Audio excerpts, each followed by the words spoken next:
Greetings, this is Brian Forrester of Hidden Inca Tours, and this is the interior of the Great Egyptian Museum in Cairo.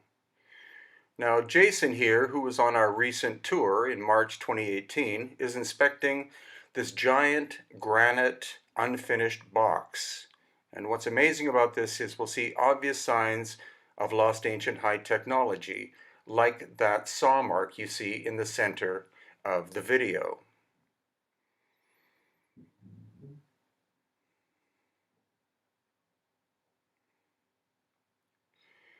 Now, I think on purpose, they pushed this unfinished box against a wall so that you wouldn't inspect these amazing saw marks. But what we see are two circular saws working, one on top, one on the bottom, obviously powered by some kind of machine, and rapidly cutting through this granite, which is 7 out of 10 on the hardness scale, with diamond being 10.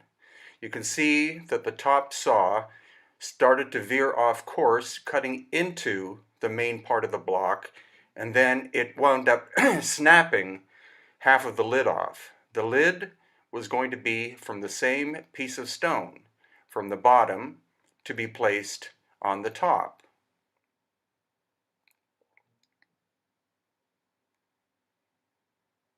And now, right next to it, we see another granite box, and this is a different type of saw working, almost like a bandsaw. Again, clearly working at high speed, and in terms of modern technology, that would require diamonds, a diamond encrusted blade. Such a thing did not exist during dynastic times, so we have to consider the idea that these saw marks are from a much older civilization that had lost ancient high technology. Here again, the multiple saw marks.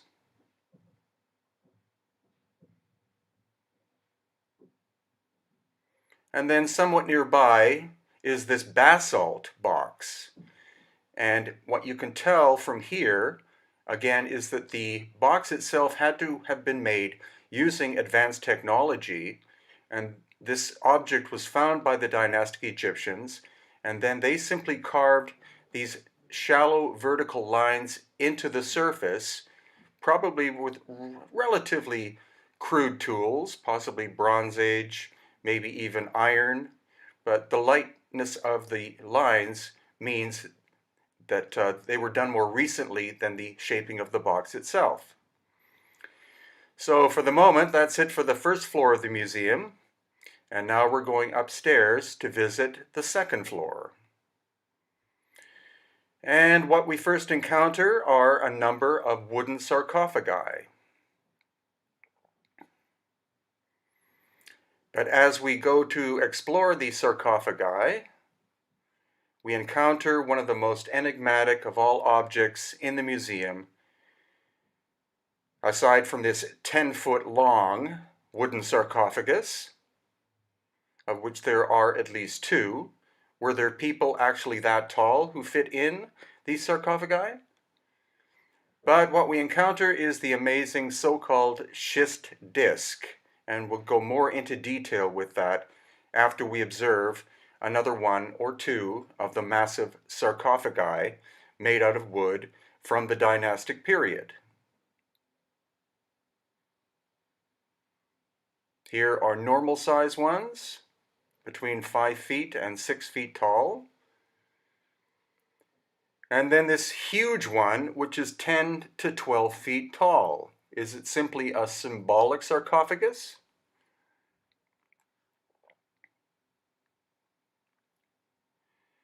So back to the so-called schist disc. It's called a schist disc because the archaeologists believe that it was made out of a stone called schist, but our geologist, Susan Moore, who is an expert, of course, on stone, believes that it's actually metamorphosed clay of some kind.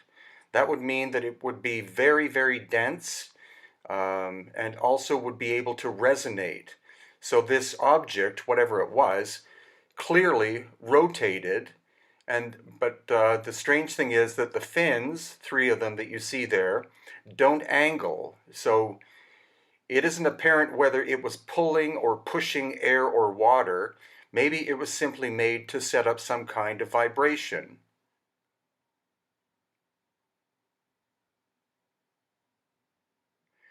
So when we look at the profile here, unfortunately it was found broken and very badly repaired.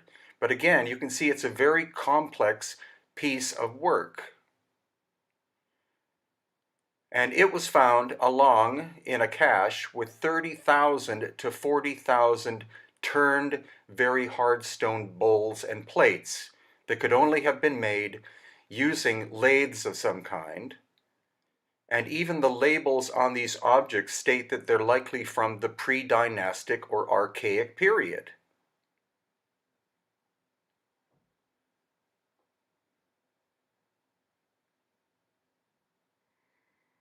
So here's an approach again to the so-called schist disk. They put it here so that the sun shines on it, I think on purpose, so that it's very difficult to properly photograph. The fact that it's even still on display is quite amazing because it's very much an anomalous object which does not fit into either the time frame or the technology of the dynastic Egyptians.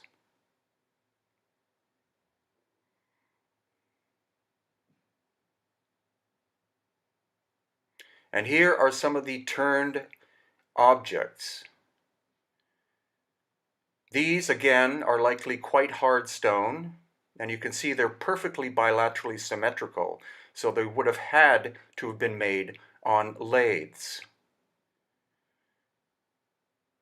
Since the archaeologists are stating that these are from the archaic period, that means that they were constructed prior to the invention of the potter's wheel.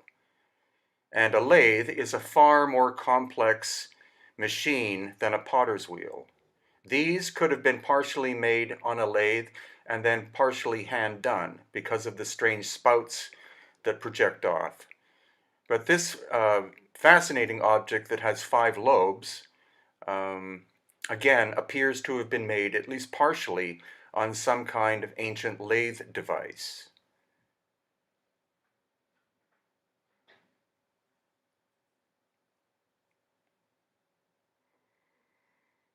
And these are very hard granite, syenite, and diorite bowls and other vessels that could only have been made, again, on a lathe of some kind.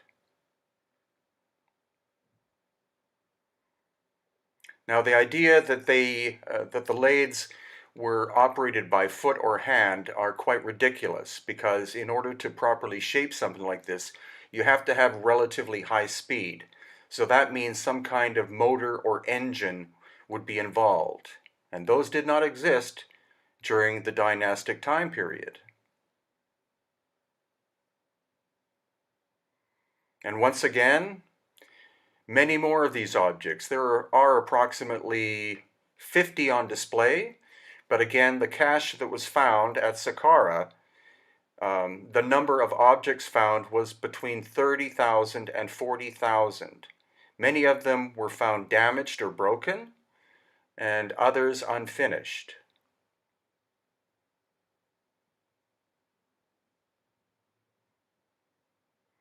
And here are some pottery vessels. These are from the dynastic time period. So it's very interesting that the ones that were turned on the lathe are even listed as being pre-dynastic, and yet these relatively crude pottery ones are from the later dynastic period. So what it's telling us, including this fascinating object here, is that the history of Egypt is far older and far more complex than most academics will state. And that's why these objects sitting in plain sight are fascinating and show us that it's very possible that there was a high-tech civilization existing 12,000 plus years ago in Egypt, and that these objects were inherited by the later dynastic people. What was this object? It looks like a flange of some kind. And note again that pieces are broken off. This damage appears to have happened in the very deep past, because a high percentage of these objects are broken, and they were supposedly found in a massive pile all together in an underground space. These are boomerangs that are on display. Is it possible that the dynastic Egyptians invented the boomerang, or could these objects have in fact come from Australia, where the more famous history of boomerangs we know of?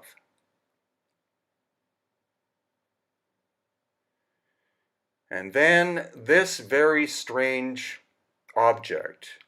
It's apparently made out of very hard granite once again, and the tool marks that we see where these circles are appear to be machine marks.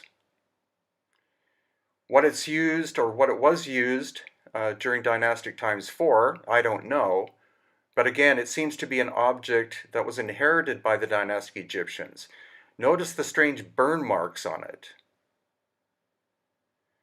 The burn marks could very well have come from a cataclysm that occurred globally about 12,000 years ago.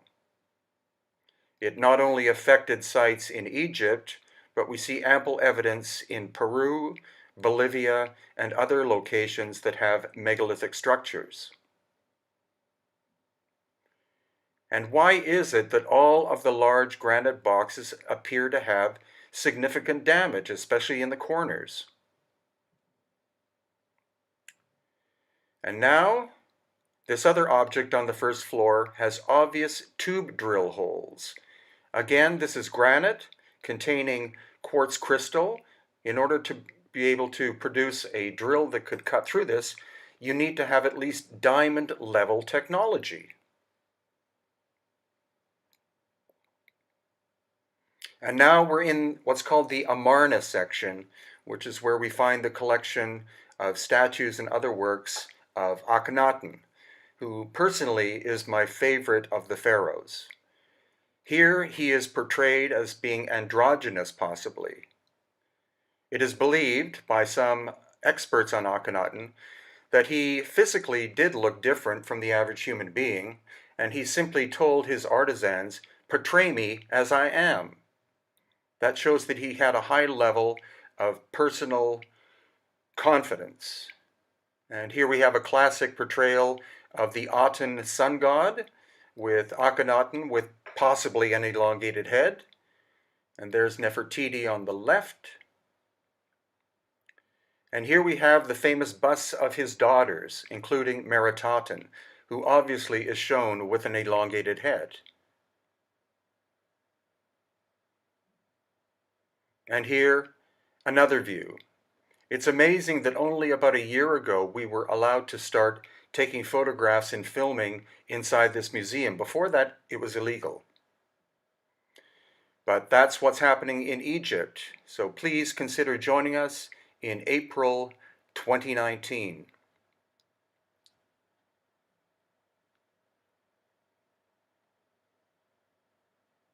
So these are related books of mine at Amazon.com.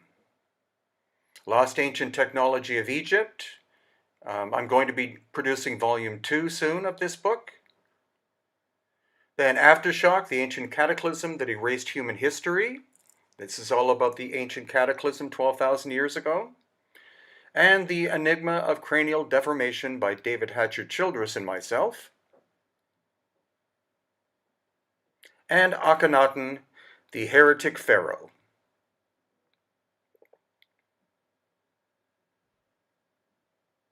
So these are upcoming events happening in Irvine, California, Sedona, Arizona, and Boulder, Colorado. In Irvine, I'll be giving this talk, and then this one will be in Sedona, and finally a full-day event in Boulder. And this is the link to those talks happening late May, early June 2018. Also, upcoming tours at hiddenincatours.com. Contact in the Desert, June 2018.